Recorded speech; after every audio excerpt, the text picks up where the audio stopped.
Everybody, welcome back to the Trainwell podcast, where we move more, get stronger, and have fun. We inspire you to move more, get stronger, and have fun. I'm here with the legendarian, Miss Trainer Darian. How are you today, D? Let's kick off with the cherry in the pit. What do you say? Yeah, let's do it. I have some good cherry and pits. My pit, as I was telling you before, but I'll tell the world.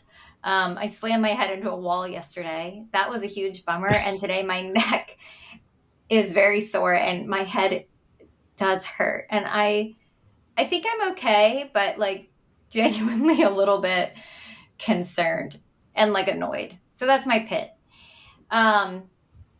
My cherry is that my kids only have, at the time of recording, 2 more weeks of school. And even though summer break is sometimes more chaotic, I love it. I love when my kids are out of school because it just feels like less stress. We have vacations planned. We're all just having fun. So I'm excited about it. And my little guy's graduating from kindergarten. He's a big kid. What's yours? Awesome. Well, congrats on your little kindergarten graduating. Thank you. I can't wait to get to that phase. I'm going to embarrass my kids when they graduate, like dress up in like a Wonder Woman costume with pom-poms. And that doesn't even make sense. Oh, I feel bad. I feel so bad for our kids. Yeah. Anyways, Cherry, what do I want to talk about? Oh, cycling is going really well. I'm training for a bunch of events this summer. The MS 150, the triple bypass, hopefully Copper Triangle, a century ride for church. So training's going solid. I got a 60-mile bike ride in yesterday, 4,000 vert. And then today went with my buddy Matt around Horsetooth. So that's my cherry. Cherry, like, it's going well. We booked all our summer vacations. That was another cherry. A pit. I think a pit is our youngest, Nico, keeps having these like little hives and we can't figure out why. We think he's eating something he used to eat, but can't figure it out. So it's kind of annoying. Hives are a weird thing. I get hives when I hear certain cues, which is what we're going to talk about today. We're going to talk about cueing. Now, as all of you know, cueing is basically these words or thoughts you have when you perform a movement. And when you're with a coach or a trainer, they will give you a specific line of instruction. For example, chest up, shoulders back and down, abs in, glutes tight, spread the floor, etc. And that's what we're going to talk about because there are good cues and there are bad cues, i.e. EG. I don't even know what EG stands for, but EG. You break out in hives when you hear certain people say them, or you may not know what the heck to do. So that's what we're going to talk about today. And great. I can't wait. D. Yeah. Off the top of your head, do you have any, you want to start with cues you like or cues you hate? Cues you like, cues you hate. Why don't we start with, do you want to just start with some movements that like need cueing? I think every movement needs cueing. But the common ones that need cueing, like, as you know, a move you hate that I love that needs a lot of cueing is, let's say it together, overhead press. Yeah, let's talk about the overhead press. We going barbell? What model are you going? Well, let's do barbell first because the barbell overhead press, I do think, despite loving it, it is an underestimated movement. People see it and they're like, oh, you're lifting a bar over your head from your shoulders to overhead. But it's actually pretty technical because a lot can go wrong with an overhead press. For example, if you don't have proper shoulder mobility, let's say you maintain proper core positioning, but then the bar ends up in front of you instead of directly like overhead or like over the heels because the shoulders are too tight. So you could get some issues with like postural issues, like with the back. But what happens more likely is you don't have the mobility in the shoulder and the bar gets into the right place, but the core positioning is not great and you end up arching your back. So here's my favorite cue for overhead press, assuming that people have the mobility needed to be able to do it. And it's a little rhyme. You're probably going to hate it. It's straight knees, butt squeezed. Straight knees, butt squeeze. Okay. I like it. Let me tell you about it. This is why I say it, because the things that I see most often going wrong in like a strict overhead press is someone doing a little knee bend and they think, oh, well, it's just a little knee bend. I said that little knee bend is getting you a Push lot of press. help. Yeah, it's a push press. So it's really important that you're really, really keeping those knees straight and being dedicated to that. And I like to think about pressing my feet into the floor. And then when you squeeze your glutes, you're really like generating the, I don't want to call it power, but you're tightening everything up. Like that is where you get a lot of power just from squeezing your butt on an overhead press. So that's why I like to say straight knees, butt squeeze. And then there's a lot That's of other cues we need as well. that's the one thing I want to like say about cueing. The more talented the coach or trainer, the less cues they'll give you. Because when you're learning a complex move like the overhead press, there's so much to think about, right? And if the coach is barking all these cues at you, ribs down, glutes tight, okay, make sure you break the bar, screw your feet in the ground. Like as the person's moving, they're like panicking, having anxiety because they don't know like what to focus on, right?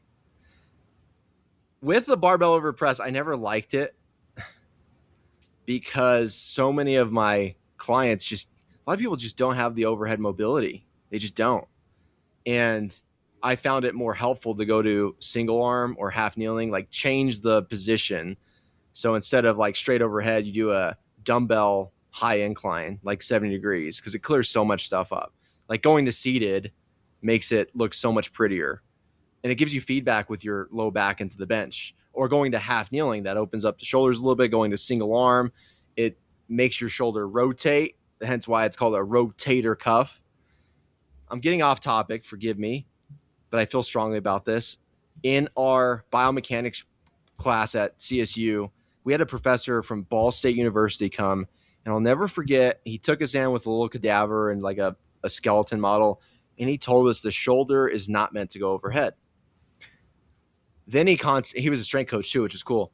Then he compounded in the shoulder glenohumeral joint, that's the shoulder joint, is not meant to go overhead with fixed positions. And when you do a barbell, your hands are fixed. Like the bar dictates that path. So as you go overhead, like you can't rotate that arm like you can with the kettlebell. And so there's a reason why the overhead press got eliminated from powerlifting, I believe in like the 70s, because people were trying to arch their body to get the weight overhead, right? Which is, it looked like a horizontal bench press and it was just beating up shoulders. So that's my digression on the overhead press. But isn't in strongman one of the main lifts Oof. overhead press? It might be. I'm not too familiar with strongman. Forgive me, strongmanners and strongwomaners. We should get a strong person, a strong person on the pod. That'd be cool. So here's the other thing. When you talk about rotation in the shoulder, that's actually another great cue for overhead press. So once I'm seeing if someone's able to keep their knees straight, they're squeezing their butt. I often see elbows will like rotate out to the side, even with the barbell, instead of staying more in front of the body. So Mm-hmm. with an overhead press with the barbell, you really want your elbows to be pointing forward instead of out to the side. So I will tell people to try to break the bar in half in front of them. In other words, you're pressing into your pinkies, trying to like bend that bar into a U shape in front of you. And that really helps get that shoulder into the proper position and keep the elbows in front to go overhead. What do you think of that? Exactly. Yeah. I mean, it's just same thing with your squat. Like you're screwing your feet in the floor, which we'll talk about. The shoulders and the hips, right, create torque. Those are the highest levers of torsion in the body. And so when you create torque, you're corkscrewing something in the bar or into the ground. And then as you're pressing it, that's going to keep what they call joint centration in a healthier joint as you press. I'm going to give you two quick cues on the overhead press that you haven't alluded to earlier, and that's whether you're doing any kind of overhead press from kettlebell, dumbbell, barbell, whatever, and it's the CSZ line. And what that is, it's the chin, sternum, zipper line. And I want people like imagine they're zipping everything up. So from their quads to their glutes to their stomach to their shoulder blades, it's just tight. You're squeezing it. And that remains unchanged even at the top of the overhead press, where you're more likely to go and arch your back at the top.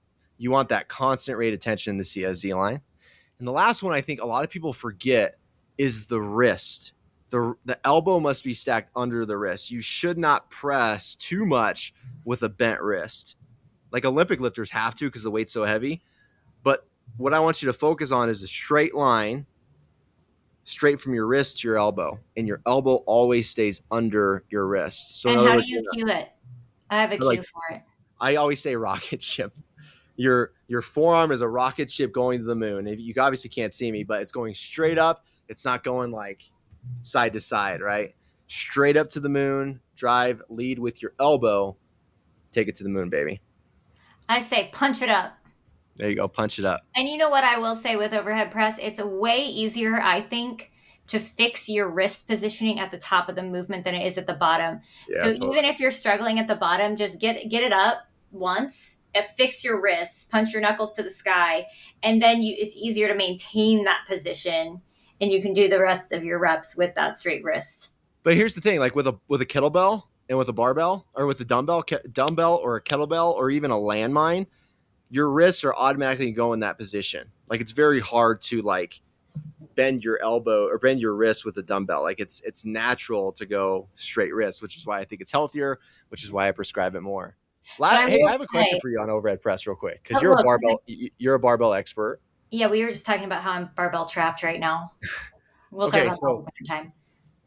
At the top of the barbell movement, in Olympic lifting, whether it's clean and jerk, snatch, you're always. I know what you're going to say. I know exactly what you're going to say. You're supposed to shrug up into the bar, right? Shrug up. And so with any other modality like a dumbbell or a kettlebell, we're always taught to pull and pack the shoulder down. Now, why is that? I've never figured that out. So you're saying that with an overhead press, you're supposed to keep the shoulders down away? With a barbell movement, whenever it's overhead, yeah, you're supposed to shrug up into it. Like you take your shoulders closer to your ears, and then you go, push your head through the window, whether that's an overhead press or whether that's a snatch, jerk, whatever. But then when it comes with a dumbbell, you're always cued to shoulders down, ears or shoulder poison, keep it down versus shrug up. So here's what I think. The only overhead press movement that you do with like even if you're lifting two dumbbells, they're not connected. So you have to stabilize each shoulder individually, except with a barbell. That's why you just go one arm. Takes more time though. So anyway, the point is, I honestly, Joey, you're like the first person I've even heard that from where it's different, because like, I think I do it the same regardless. I move my head, my ears in between my arms, and I press my shoulders up. I press the sky up, no matter how I do an overhead press. Well, listeners, if you know the answer to that question, if you walk into a Division I strength and conditioning room or even Olympic weight, that you'll always hear the coaches say that, press up, shoulders up, shrug up. And then when you go to a kettlebell realm or dumbbell realm, they'll say, shoulders are ear poison. Keep them down, keep them down, keep them down. I want to see you move. But you know what, Joey? Here's the thing. I really firmly believe there is no one correct way to move your body. People do movements all sorts of ways and are perfectly fine and healthy and strong. Because think about strong men lifting those Atlas stones. Oh man, that's crazy. They're in a fully rounded position deadlifting. And like in barbell world, you would say like, you never round your back, you never do it. But like they have to round their back to train for Atlas. Also Jefferson curls. There's a time and place for every sort of a type of movement. And I truly believe there's no such thing as perfection. There's only safety. Yeah, well said. And individual people, Speaking of Atlas stones, everyone should YouTube Stuart McGill. He's the back expert of Canada, of the Great White North, amazing speaker. and he deals with Grandma Betty's and Strongman Joe's. And matter of fact, his book Gift of Injury is with I'm forgetting the strongman guy's name. World class or powerlifter. I'm sorry, world class. Anyways, he talks about the Atlas Stone where you that's the safest position for those heavy lifts is that flex spine. But the fact, if you can't see me, I'm looking like a caveman. When you lift that Atlas Stone, the key is not to go from this flex back, rounded back, to then extend. That's where the injury can occur because that's when your disc then start to compress a little bit. And so holding that flex position is absolutely key, which to your point, you need to train in all facets, flexion, extension, rotation, anti-rotation, to make your experience truly functional. That's the word. Yeah, I think the hard part is there's all these cues out there. We're talking about cues, but everyone's body mechanics is different. Everyone's proportions are different. So form is going to look different on different people, and what form works for one person may not work for another person. And I think that's important to keep in mind. Like there's like the standard, best practice way to do it, but it's not necessarily going to work for everyone. Best Would you practices agree? versus SOPs, right? All right, let's move on. Maybe we should only do a couple movements because maybe next time we We're can go talking too over. much. Maybe we can go into that was good though. That was good overhead press. One last thing I'll say about the cue I hate the most on the overhead press is chest up. And the reason why I hate chest up is because when you go chest up, most people will hyperextend the low back or arch that low back, and they'll lose their glutes, they'll lose their stomach. So Mm-hmm. I never like chest up. Now, when you eliminate joints, like for example, when you go at a half kneeling, which is one knee down, you can cue now chest up because now that your pelvis is split and you're on the ground and you're not as reliant as your feet are directly under you, you can use that cue if you're more experienced, depending on the position. So that's the last thing I'll say about overhead pressing. Okay. So now what move do you want to talk about, Joey? Let's go with the squat. Um, Back squat, front squat, High goblet bar, low squat? bar. I think we should cover the barbell squat Le- because yeah, back most squat. people, back squat, the barbell back, and we can talk about high bar and low bar. But the reason why I go with that is because when people think squat, like I mean, all the people, and they'll come up to me and be like, "Yeah, I squat this," and in my mind, I'm like, "Well, what kind of squat? Are we talking a belt squat, a safety bar squat, a goblet squat, a double kettlebell front rack squat, like all the family, Zercher squat?" The people always automatically go to barbell squat. So I think we should go there next. What do you think? Yeah, let's talk about it. I would love to because I have completely stopped doing back squats. I Tell will why? only do Because front you're low squats back, now. right? Because you're low back. Yes, Okay, because walk us through what I've happened though. realized, see, this is crazy. So I've talked about this before where right after I had my first kid, like 5 months after, I tweaked my back doing a hex bar deadlift. Uh huh. I was too far back. In the hex bar, you want to be just like a slightly more forward than you do on a standard deadlift. Anyway, tweaked my back. Also, probably my connective tissues, were not functioning properly given I just had a baby. So, anyway, I've realized over the years, I always thought deadlift was the thing that was like flaring that up. But then I realized I had stopped back squatting for a bit. And when I started again, my back started flaring up again. Mm-hmm. The weight on my torso in the back squat position, which is more forward, like the bar's on your back, but you're not as upright in the squat position. It felt like it was putting so much pressure on my lower back. And during the move, it was fine, but afterwards it was so inflamed. So I stopped doing it, and I do deadlifts now, and I don't get that same inflammation from the deadlift as I do from the back squat because it is a similar positioning. Like the angle of your hip is a similar positioning.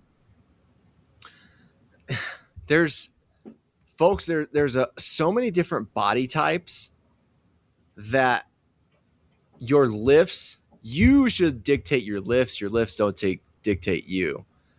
And for example, like Darian, you're pretty mobile and flexible, right? Mm-hmm. And so when your spine, I just know it. Like it's going to be a little more like wavy as opposed to like someone who's very burly and stout, like a power lifter or a wrestler, right? Mm-hmm. And with that information, you can almost predict what lifts are going to be safe and not safe. But the compression, right? Your spine doesn't like compression with the bar on your torso, and Mm-hmm. you're squeezing that. Like your spine just doesn't like that. Mine's the exact same way. And deadlifts are RDLs, the hinge position in general is way safer for me. The only way I can get away with it is changing the vector of the bar path, which is a front squat. Front squats feel really good for me. Love I a bet front you, squat. and I bet you front squats feel because that's going to be more vertical torso. And so, long story short, don't be tied to one lift. I guess we went to that earlier, but Well, that's what I'm saying. I only do front squats now. it's amazing how much better it feels, don't you think? I've always loved, honestly, most people do not like front squats, but I've always preferred them to a back squat. Well, let's do this. Let's just talk about the squatting pattern in general, whether they're front squat or back squat, because there are cues you can definitely use that'll improve both. The first one I always the cue I hate the most on this one is, and I just again hives break out when I hear it, is when trainers just say like engage your core. Because like people have no idea how to like where their core is. There's all this discussion of that. Like, is it squeezing the abs? Is it drawing the belly button in? Like, what are we doing? So I always hate that. But the biggest cue I want to correct that with is basically take your belly button and like draw it into your spine like you're putting on a tight pair of jeans. Does that make sense? That's what you want people to do? Here's the other thing. So belly button in, draw into the spine, and at this, because that's going to get your TA. And then at the same time, I want you to act like Mike Tyson's going to punch you in the stomach. So now you're squeezing your abs. Those two things gets all the light switches around that cylinder for you to then appropriate that load or move under that load safely. Now, the key thing is here is you need to breathe from that position as well. That's what a lot of people don't do is like they'll squeeze their stomach like Mike Tyson is punching him in the stomach, but then it's too tight that when they go to breathe, this is without a belt, by the way, they lose all of it. And that's critical, especially if you're doing a heavy back squat, front squat, even overhead squat becomes more significant because the weight's overhead. But don't lose that tension. Don't lose that belly button into spine. Keep that integrative as you go through your squatting movement. I can spend 30 minutes on the squat itself, but I'll stop there with where our core should be integrated during the lift. Now, this is interesting, Joey, because I personally do not like belly button to the spine cueing.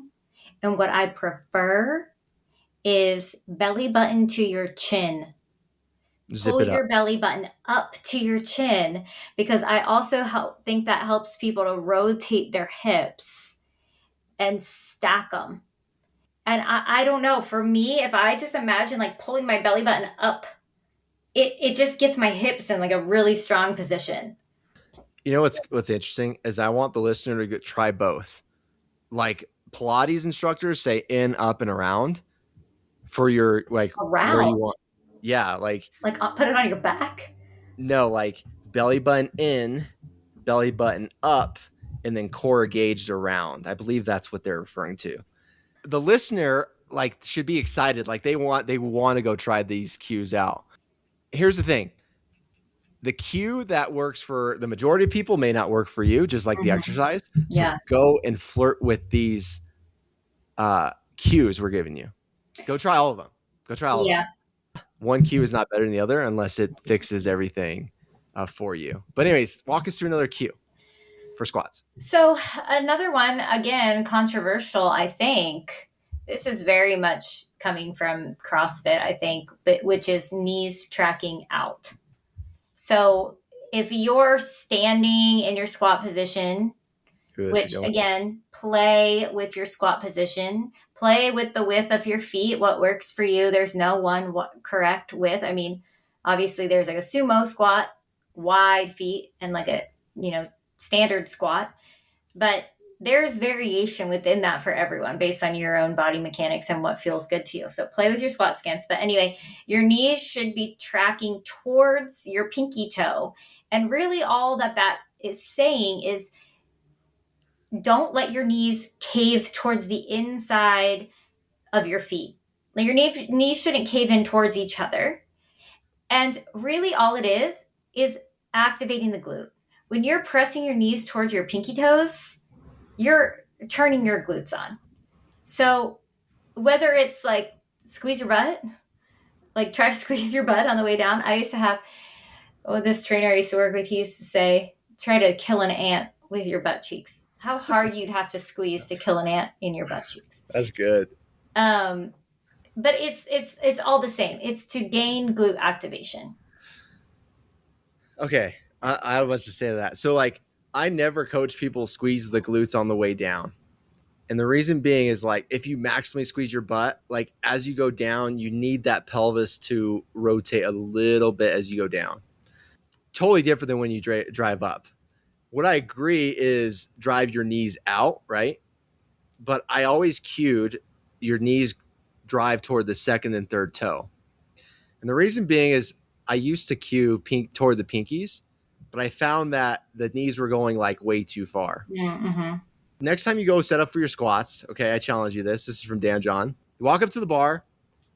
I want you to do, just with body weight, I want you to jump 3 times up and down. Jump 1, don't think about it. Just go. Jump, jump, jump, and then land. Doesn't have to be crazy high. And then on that third landing, look at your feet. And I want you to try 1 squat in that position because your body has naturally found that landing spot for a reason. Your brain is like that. Your nervous system is like that. Now I want to see if you can squat between your legs with that stance. But wait, hold for 1 second. I always thought that was more for like a deadlift or a pressing position because the feet kind of want to naturally land under the hips and the squats are slightly wider than that. Don't you think? It depends on how deep your hip. This is what I was getting to earlier.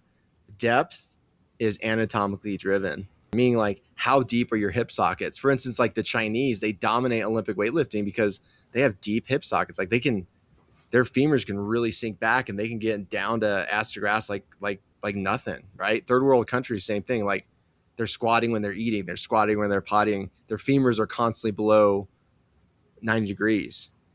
But with someone who's, let me think of like a long jumper, for example, or like even a sprinter, different hip anatomy. And so where the feet go wider, narrower, it's completely anatomically and biomechanically driven to what you were saying earlier on the body picks the exercise. Mm-hmm. What I will say though is with going with the feet, there's been so much debate on whether toes should go straight forward with Kelly Starrett, and Kelly has a good point with toes going straight forward in supple leopard, or should they deviate out to 30 degrees like someone like a coach like Mark Ripito would say.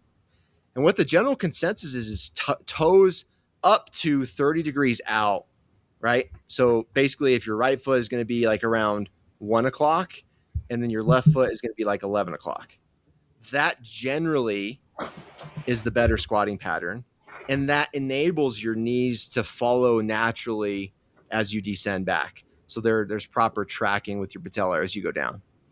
So I guess what I'm trying to say is prefer toes slightly out, play with it forward.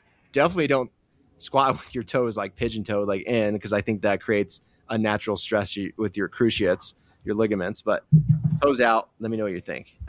Yeah. Woo! Should we try one more? Okay, wait.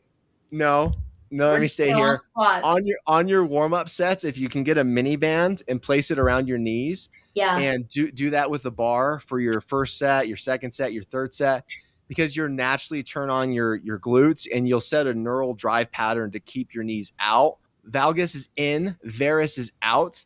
Do not go knees in. If you're pushing it, yes, your knees can go in for a rep or 2. That's fine, but like the world's not going to end if your knees go in a little bit. But just reinforce that neural pattern with that band. It's very helpful. Okay. I agree. I love that. Okay, should we do one more? Now, yeah, where do you want to go? Deadlift, because everyone, there's a lot to cue in a deadlift, and people are scared of deadlifts. But I'm open to doing any movement that's exciting to talk about. You go. Whatever we don't do today, we'll do next week, folks. Okay, well let's do a deadlift. Or what if we did a kettlebell swing? Oh man. Let's do a deadlift first because a hinge position, a good deadlift is the prereq, in my opinion. Actually, yes, a good deadlift, good hinge position is the prereq for a swing or any kettlebell ballistic, for instance. And the prereq for a deadlift is can you touch your toes? Okay, so let's assume people can do that, can touch your toes. So for me, for deadlifting, Are we going barbell, kettlebell, trap bar? well, oh gosh, Joey, well, let's just standard. Let's just keep it standard for right now. Let's just talk about a hinge position. How about that? Okay. Because you can apply that to anything. So here Are we are like my three main like basic things that I'm looking for in order of importance. okay? Ugh, I can't even put them in order of importance. I mean, I guess you would say back flat is the first order of importance. Like you do not want a round to have be starting in a round back position when you're deadlifting. Not that there's never an opportunity for that, but just standard deadlifting hinge position, flat back. Then I'm looking for vertical shins. Not Mhm. like perfectly vertical shins. That's really hard for anybody who's like tall. I never have to worry about that because I'm a shrimp. So my shins easily are vertical. But I'm looking for vertical shins because that means that we're loading the tension in the glutes and the hamstrings and we're taking the tension out of the quads. Darian, I Then gotta stop you. Wait, I'm I gotta stop looking you. for hips above the height of the knee. Totally. Hips above the height of the knee. So I'm looking for vertical shins, hips back, back flat. Are we Yeah. going top down or are we going? It sounds like we're going bottom up Well, for a look, hinge position. I'm I'm just talking about in terms of like most important safety wise, get your back position correct. But then I'm just talking about the three things that I'm just looking for in a hinge position. If I'm looking at somebody's hinge, those are the three things I'm looking for. Yeah, that's solid. What do I want to add to that? I don't want to give the listener too much. If there's one thing I would caution people, though, the back flat cue. Like everyone knows what a flat back is, right? Mm-hmm. Humans naturally have a lordotic curve in their lumbar, so it like arches a little bit. If you look at like an anatomical position of like a skeleton, the low back is slightly arched. Mm-hmm. And I've always wanted people to deadlift leaning more toward slight extension, slight arching in the back than flat. What the more important thing is that your spine movement doesn't change in the deadlift. That's the critical thing. Yeah. Is your spine movement doesn't move from flexion or arching to then rounding or like camel, like cat camel, right? That's the more important thing. So that's the one thing I'll say about the back flat. The other thing I want to really get people to understand is engaging their lats by imagining they're squeezing oranges in the armpits. And just like you did with the overhead press, I want you to try to snap that bar in half as you're deadlifting it up. And the best way to do this is in warm-up sets, whether you're, a Division I football player or whether you're Grandma Betty. I have everybody start with a PVC pipe because they can actually bend it and they can get that torsion very safely locked in. And we know how important the lats are to what they call the thoracic lumbar fascia, which is like all the stuff in your low back. And when you engage your lats, guess what? Because it inserts at the bottom of your pelvis, it naturally gives you that lumbar curve we're looking for. And then with the abs braced in and your belly button drawn in, you're going to be safe through the movement. So that's all I would add to the deadlift cue. Yeah, about the back, what you said about the back. The thing is most people you will see tend to round their backs. Yeah. You don't as often see that people are like overextending their backs in a deadlift position. So I will even sometimes say to people, imagine you're arching your back. If someone's very rounded, because that's like the only thing that can get them to actually lift their chest up and like get the roundness out of their back. I really like your oranges cue. I think that's a really good one because you definitely need the lats firing. And then the only thing that the other thing that people really mess up then is when they actually go to stand up. You'll see one of two things. Yeah. The first thing or a thing you would see people do is they set up in a really great position, and then they yank the bar off the ground, 0 to and 100. then it super messes up your whole back and shoulder position. Or the other thing you'll see is that they set up in a great position, and then they lift their hips all the way up before the bar even moves off the ground, They're and then twerking. now they're lifting entirely basically with their lower back. So the cue I like for this is for someone to get set up perfectly, properly, and then you just say, now stand up tall. Stand up tall. And then if that doesn't work, then I say hips forward, chest up. Hips forward, chest up. Those are my cues. Yeah, those are great cues. I'm laughing because Bryce Lewis is a national powerlifting champion in Colorado, and he gave a deadlifting seminar one time that a bunch of the strength coaches went to, right? And I remember leaving that deadlifting seminar like, how the hell do I deadlift? Like, it's a very complex movement.